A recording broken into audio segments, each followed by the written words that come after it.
Bien, bon bah écoutez, c'est une petite vidéo que je souhaitais vous montrer après l'achat de mon Fujifilm X100T, la Donc, dernière génération.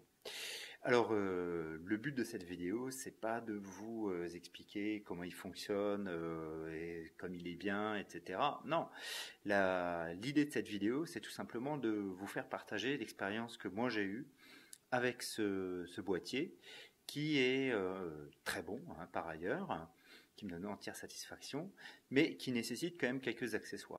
Alors quand on regarde sur internet, on voit beaucoup de vidéos sur les accessoires disponibles pour ce boîtier, mais souvent elles sont en anglais et bon bah, des fois difficiles à comprendre, à suivre, etc. Donc moi ce que je vous propose aujourd'hui, c'est tout simplement une vidéo sur les accessoires que j'ai acquis pour ce boîtier, pour une utilisation la plus sympathique, pour le rendre encore plus craquant et vous donner éventuellement l'envie d'acheter ce type de boîtier et les accessoires qui vont avec. Je ne suis absolument pas sponsorisé par les fabricants d'accessoires que je vais présenter. C'est vraiment une vidéo totalement volontaire de ma part pour vous faire un petit peu partager mes différentes idées. Voilà, donc on va commencer donc par le boîtier, donc le boîtier très sympathique bien entendu, mais ce qui est important de faire dans un premier temps, c'est de protéger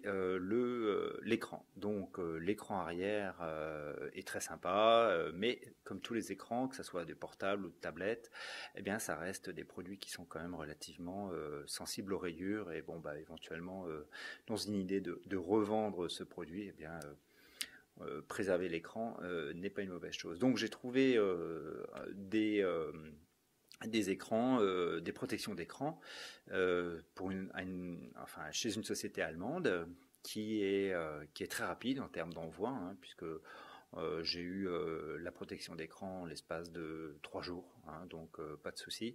Vous trouverez le lien au bas de la page pour que vous puissiez éventuellement choisir celle qui vous convient le mieux, en sachant que bah, moi j'ai été très satisfait, elle se pose très bien, elle correspond tout à fait à la taille de l'écran et donc moi me va bien. Voilà, donc ça c'est la première chose à acheter à mon avis, c'est directement une protection d'écran comme vous le feriez pour votre smartphone chéri.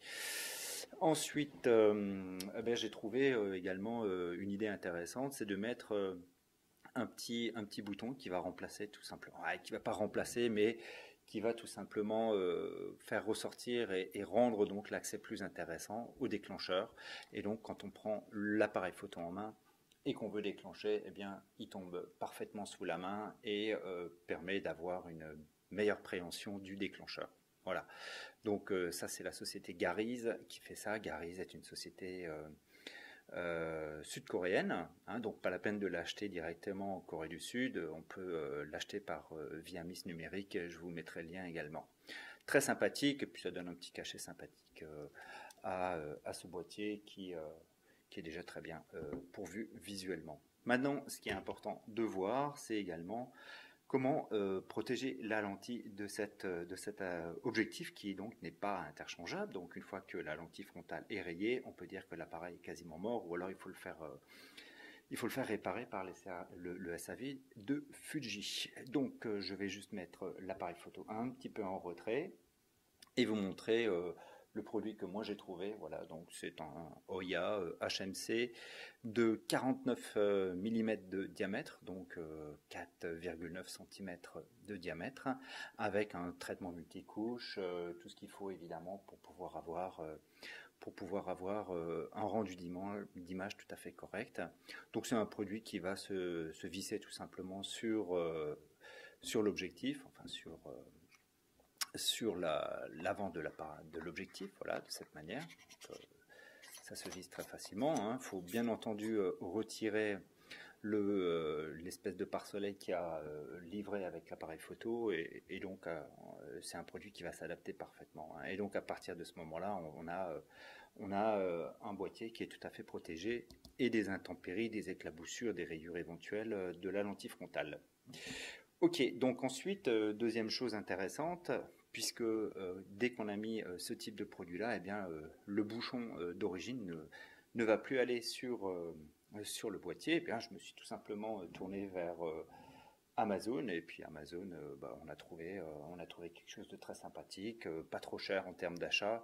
Alors c'est du Neymoon, voilà, ça vaut 5-6 euros, c'est toujours en diamètre donc de 49 mm, et ça permet d'avoir un produit qui s'adapte parfaitement sur le filtre neutre que je viens de vous proposer. Donc de cette manière-là, donc vous voyez, c'est très pratique, hein. Moi qui travaille avec du Canon d'habitude, ben voilà, les bouchons d'objectif sont également faits de cette manière-là, plus simple à enlever et une préhension plus sympathique. Voilà, donc je vais le retirer pour le moment. Bon, la petite ficelle, elle est là, c'est toujours pratique, c'est pas nécessaire, mais ça serait dommage de paumer le bouchon, tout simplement parce qu'on a eu la flemme de mettre la petite ficelle. Donc, j'ai la petite cordelette, évidemment, et cette petite cordelette, elle va trouver sa place directement ici, et on va pouvoir la passer. Je vous montrerai après comment faire. Voilà.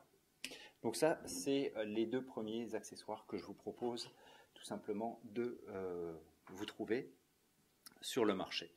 Ensuite, il y a quelque chose de très intéressant aussi, et qui est très pratique, c'est tout simplement le pare-soleil.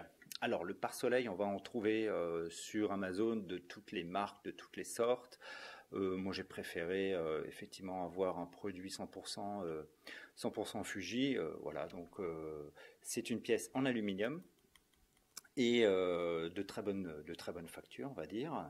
Au regard du prix, c'est vrai que c'est pas donné. On est sur quelque chose comme 65 euros. Il y a toujours la petite vis d'adaptation. Alors je vais retirer juste, voilà. Et là, il y a ah. Donc il faut retirer la vis d'origine. Non, voilà, c'est ça. Voilà, donc le pare-soleil vient directement avec en deux pièces, hein. Donc la bague d'adaptation, et le pare-soleil proprement dit. Donc c'est deux pièces, hein, qui sont livrées par Fuji. Donc la première, se visse à la place de la bague d'adaptation qui est livrée avec l'appareil photo, hein, donc qu'il faut démonter, et donc visser tout simplement cette partie-là, voilà, fermement pour éviter de la perdre. Voilà. Et puis ça vous permet après, bien entendu, on remet la protection sur la lentille frontale, crac, et cette partie-là s'enclique directement sur le boîtier. Voilà. Donc là, on a quelque chose qui est plutôt sympathique, qui va être propre, et qui, en même temps, va vous empêcher d'utiliser la housse en cuir qui est proposée sur le site de Fuji. Alors cette housse en cuir, j'ai longuement étudié et je me suis fait une idée assez précise là-dessus. Je suis allé la voir dans différents magasins, et bon, qualitativement elle n'est pas trop mal, c'est quand même un cuir assez basique, et surtout il y a un gros désavantage à cette housse, c'est que la housse, eh bien, elle ne permet plus de monter un trépied, d'accord? Donc le trépied, pour moi, c'est intéressant pour faire des photos de nuit et de pouvoir visser directement le trépied sur le boîtier. Le problème, c'est quand on a donc cette housse proposée par Fuji, eh bien, le trépied, il se monte plus dessus parce qu'il n'y a pas de vis en dessous. Alors le pas de vis, c'est important, et de préférence qu'il soit accessible quand on a cette housse. Donc, je déconseille la housse de chez Fuji. Et je vous ai trouvé autre chose à la place. Alors, on va mettre ça de côté. Et pour ma part, eh bien, j'ai trouvé tout simplement une demi-coque, puisque la coque complète ne se justifie plus. Et cette demi-coque, eh ben, la voilà, tout simplement. Donc, j'ai juste poussé un petit peu l'appareil photo, voilà. Également ceci. Et cette demi-coque, elle vient de la société Garry's. Alors, Garry's, je vous en avais parlé avant, c'est tout simplement la marque sud-coréenne qui va vous proposer ce type de produit-là. Et surtout, qu'est-ce qu'on voit là? On voit tout simplement un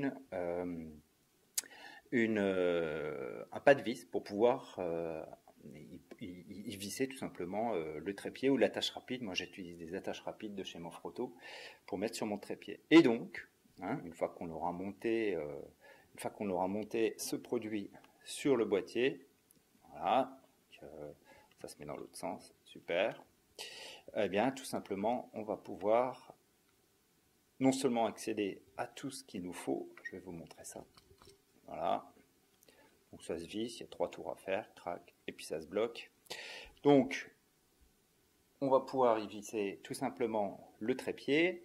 On va pouvoir accéder à la batterie et à la carte mémoire. D'accord? Donc ça, c'est idem que sur le produit de chez Canon, de chez Fuji. Mais on ne va plus pouvoir accéder, par exemple, à la prise qui a deux côtés.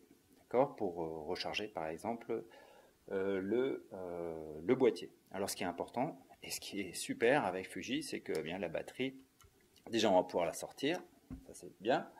Et surtout, on a un chargeur qui est livré avec, avec l'appareil photo. Donc, un chargeur séparé de l'appareil photo, ce qui vous permet donc de gérer 2 accus. C'est pour ça que moi j'ai marqué accu 1, accu 2, tout simplement parce que j'ai 2 accus qui vont me permettre tout simplement de pouvoir faire des photos pendant que je charge le deuxième accu. Alors j'ai acheté un accu supplémentaire et c'est toujours très pratique. Donc vous voyez, ça se passe comme ça. Ça marche très bien. On va pouvoir bloquer comme d'habitude l'accu dans son réceptacle avec le petit loquet. Et donc voilà, tout est accessible. La carte mémoire est également accessible, comme vous pouvez le voir. Voilà, pas avoir des doigts trop gros. Donc là, tout fonctionne super. Voilà, on referme ça. Et donc on a accès. On a la petite partie qui est là, qui va servir à dévisser la partie basse de la, de la demi-coque. Tout simplement, on va pouvoir également accrocher une sangle. D'accord? Et suspendre à ce moment-là son boîtier à cette sangle. Bon, le problème, c'est que moi, je ne suis pas trop fan de ce truc-là, parce que c'est vite fait que ça se dévisse, et puis qu'à un moment, eh ben, on ait une demi-coque au bout de sa lanière, et que l'appareil photo soit par terre, et qu'il soit tout simplement mort. Donc ça, on ne va pas vouloir faire, et donc on va pouvoir tout simplement rabattre cette partie-là, et utiliser la sangle qui est livrée avec le boîtier. Voilà, donc avec ces petits mousquetons. Alors justement, pour parler de la fameuse lanière qui est livrée avec le boîtier, elle est plutôt sympa, mais je trouve qu'elle ne met pas en avant le look assez vintage de ce boîtier. Donc moi je me suis donné beaucoup de mal pour essayer de trouver la lanière idéale qui pourrait convenir pour ce type de produit-là. Alors, je ne vous cache pas que j'ai trouvé chez Garry's, donc le fabricant de cette demi-coque, une lanière qui correspond tout à fait en termes de couleur à la demi-coque. Donc, ça faisait un ensemble plutôt sympathique à regarder. Le problème, c'est que qualitativement, on n'y était pas du tout. On avait un produit qui était... ça ressemblait plus à du simili-cuir, à du Sky, qu'à du vrai cuir. Donc je l'ai gardé 2-3 jours et puis je l'ai retourné chez Miss Numérique qui m'ont remboursé, c'est super. J'ai gardé la demi-coque qui elle me donne tout à fait, qui me donne satisfaction bien entendu. Je reviens juste à la prise en main qui est vraiment parfaite pour ce boîtier une fois qu'elle est munie de cette demi-coque parce qu'il y a un petit renfoncement là. Mais bon, pour revenir à la lanière, c'est assez important d'avoir une lanière qui est d'une est agréable au toucher, qui ait une bonne souplesse et surtout qui soit en cuir. Enfin, pour moi, c'était important. Donc, j'ai cherché à gauche, à droite. J'ai vraiment, je me suis donné beaucoup de mal. Voilà. Et donc, j'ai trouvé la lanière en question. Alors, je vais vous la montrer. Voilà. Donc, j'ai trouvé cette lanière-là. Vous allez me dire, ok, c'est une lanière qui déjà n'est pas la même couleur que le boîtier. Bah, tout simplement parce que le fabricant de cette lanière ne fait pas des lanières marron de la couleur que je souhaitais. Mais après, en termes de qualité, on est vraiment sur un super produit avec des surpiqûres en blanc et puis un vrai cuir qui sent le cuir, qui a le toucher du cuir et qui n'a pas cette rigidité typique aux produits type Sky. D'accord? Donc on retrouve une petite partie qui est là, qui permet d'avoir le cou un petit peu préservé, et donc une lanière toute simple à ma foi, mais en vrai cuir avec des petites attaches là pour pouvoir tout simplement faire la boucle et et faire tenir tout simplement le boîtier. Alors, la marque de cette lanière, je vais vous la montrer. Voilà, la marque, c'est tout simplement du Laika. Alors, c'est vrai que Laika fait également ces types de boîtiers-là. Bon, moi, j'ai pas les moyens pour m'en payer un, mais je me suis dit, voilà, au moins j'aurai la lanière du Laika, ça sera un bon début pour l'avenir. En attendant, je suis très satisfait de mon Fuji, mais c'est vrai que Laika a cet avantage, c'est de faire vraiment des produits de qualité en termes d'accessoires également. Et donc là, j'ai trouvé vraiment le produit impeccable qui va me permettre d'avoir un très bon moyen pour tenir mon boîtier, et un produit qui va bien vieillir dans le temps, qui va se patiner. Et pour moi, c'est important, voilà, d'avoir quelque chose qui donne satisfaction et qui est pérenne dans le temps. Donc la lanière en question est livrée avec 2 petites pièces en plastique que nous avons là, okay, et qui vont tout simplement rentrer dans ces petites ouvertures que nous avons là et qui vont vous permettre de faire tenir le boîtier correctement à l'épaule, et qui va tout simplement également donner un look assez sympathique qui correspond bien à l'effet vintage recherché par ce type de boîtier. Voilà, donc je vais vite le monter et puis vous allez pouvoir apprécier le résultat. Voilà, donc on ne se trompe pas de côté. Voilà. Alors je ne cache pas que c'est pas une lanière qui est forcément bon marché, hein. Écoute, moi je l'ai payé à Strasbourg 85 €. Voilà, ça peut paraître un peu cher. On peut trouver des lanières bien meilleur marché. Bon, après, c'est un petit peu de la marque, sûrement aussi. Mais je dois vraiment vous dire que qualitativement, on est sur un produit top de chez top. Donc, un produit qui je l'espère, va être pérenne dans le temps, va vraiment se tenir longtemps et me donnera satisfaction. Voilà. Donc, pour un boîtier à... Ouais, on est à 1200 €. Autant avoir quelque chose qui soit de qualité de A à Z, plutôt que de rabioter sur les accessoires. C'est un tout. Je pense qu'on peut avoir effectivement un super boîtier comme le X Santé et avoir des accessoires qui vont avec et qui donnent également satisfaction. Bon, on va essayer de faire un peu plus vite. Voilà. Ok. J'espère que la qualité de cette vidéo vous donne également satisfaction. On essaie de trouver la mise au point. Voilà, vous avez vu, le système est tout con, hein. Ça, c'est les Allemands savent faire des choses sympas, simples à utiliser. Voilà. Bon. En général, cette partie-là, voilà, le cuir il passe en dessous. Ça a l'air pas mal. Voilà, bon, on ne le démonte pas tous les jours non plus. Et là, ça tient.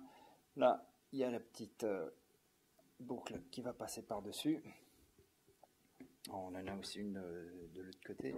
Je ne sais pas où est-ce qu'elle est passée. Je la retrouverai après. Bon, bref. En tout cas, le boîtier ressemble à ça. Une fois qu'il est terminé, qu'il est monté. Et là, je pense qu'on a un ensemble qui est assez sympathique, qui présente bien. Qui va donner satisfaction. Donc la lentille est protégée, à l'avant pas de souci, hein. À l'arrière on a ce fameux film, okay, qui est également là pour protéger, et on a également après cette lanière qui est vraiment fabuleuse en termes de qualité. Je crois que j'aurais pas pu trouver mieux. Bon, voilà, donc voilà l'idée de cette petite vidéo, vous faire découvrir un petit peu mon X Santé et puis les accessoires que j'ai achetés pour pouvoir l'utiliser dans les meilleures conditions. Merci d'avoir regardé cette vidéo jusqu'au bout. J'espère qu'elle n'a pas été trop longue et trop ennuyeuse. Et j'espère également vous avoir fait découvrir certains de mes accessoires. Vous trouverez les raccourcis vers tous ces accessoires en bas de page. Voilà, merci beaucoup et à très bientôt.